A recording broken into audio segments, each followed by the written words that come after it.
Et on oublie de dire que nous avons également apporté le sida lorsque nous avons utilisé le peuple congolais comme des cobayes pour réaliser nos vaccins contre la polio. Désinformation et hypocrisie une fois de plus. L'heure est venue d'oser regarder la vérité en face, d'oser reconnaître que jamais notre pays n'aurait pu se développer comme il l'a fait sans avoir pillé les richesses du Congo, sans avoir pillé les richesses du Congo, sans avoir pillé les richesses du Congo, sans avoir asservi le peuple congolais. 10 millions de morts, cela représente 50% de la population congolaise de l'époque, mais jamais notre pays s'est sincèrement excusé pour ces exactions. Aujourd'hui, plus de 100 ans après ces faits, notre pays a l'obligation morale de faire un devoir légitime et élémentaire de mémoire. Le Congo est pour toujours un pays frère, un pays sans lequel jamais la Belgique ne serait devenue une grande puissance européenne. Le règlement, c'est le règlement.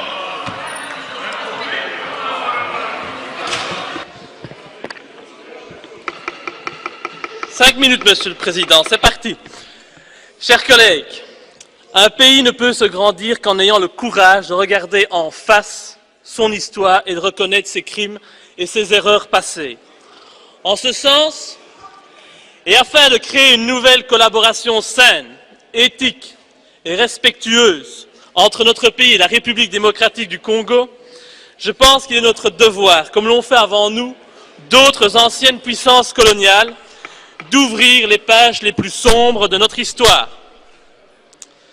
L'heure est venue d'oser regarder la vérité en face, d'oser reconnaître que jamais notre pays n'aurait pu se développer comme il l'a fait, sans avoir pillé les richesses du Congo, sans avoir asservi le peuple congolais.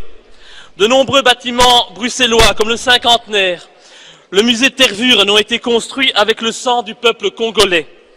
De grands projets, comme le port de Zeebrugge, ont été financés par les richesses du Congo. Le travail forcé imposé par Léopold II, le roi des Belges, avec l'assentiment du Parlement entre 1885 et 1908 ne s'est pas fait sans mal. Des populations furent massacrées, domptées par la force par l'envahisseur, des femmes furent violées par les représentants de l'autorité coloniale. La déportation fut pratiquée, sans oublier la tristement célèbre coutume colonialiste des mains coupées, qui toucha également des enfants. Après le règne de Léopold II, la colonisation a elle aussi fait de nombreux dégâts et de multiples victimes. Au total, notre pays est responsable de la mort de 10 millions de Congolais, ça mérite un peu de respect. Un des plus grands génocides du monde. Ces chiffres furent évoqués, pas par moi, mais par une commission officielle du gouvernement belge en 1919. 10 millions de morts, cela représente 50% de la population congolaise de l'époque, mais jamais notre pays s'est sincèrement excusé pour ces exactions. Bien sûr, le comportement brutal des colonisateurs était monnaie courante à cette époque. Mais ces éléments ne changent et n'excusent en rien les faits qui ont été commis par des représentants de la Belgique avec l'approbation claire et ferme du souverain de l'époque, le roi Léopold II.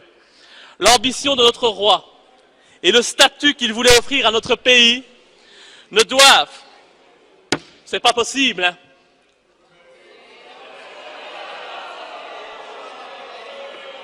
respectez, s'il vous plaît, les morts au niveau du Congo.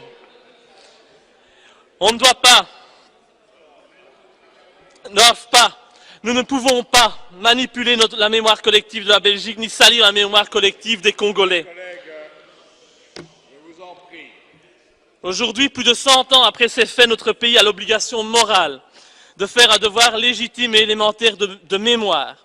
Le Congo est pour toujours un pays frère, un pays sans lequel jamais la Belgique ne serait devenue une grande puissance européenne. Nous ne pouvons pas aujourd'hui jouer la politique de l'autruche, ignorer la réalité et transformer l'histoire comme bon nous semble. En tant que démocrates, nous devons nous excuser pour le mal que nous avons causé au Congo. C'est bien la moindre des choses.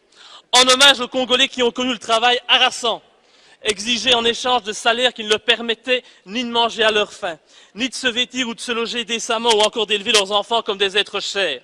Pour ceux qui ont connu les ironies, les insultes, les coups matin, midi et soir, parce qu'ils étaient des nègres, ceux qui n'oublieront jamais qu'un noir, on lui disait simplement « tu », non pas comme à un ami, mais simplement parce que le « vous » honorable était réservé aux seuls blancs.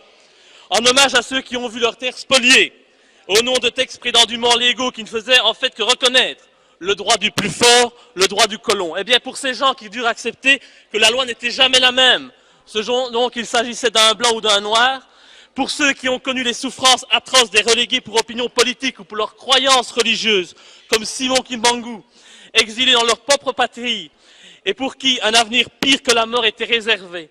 En hommage à l'auteur d'une partie de ce texte, Patrice Lumumba, arrêté et tué parce qu'il avait eu le courage de dire la vérité, parce qu'au Congo belge, il y avait dans les villes des maisons magnifiques pour les Blancs et des paillotes croulantes pour les Noirs.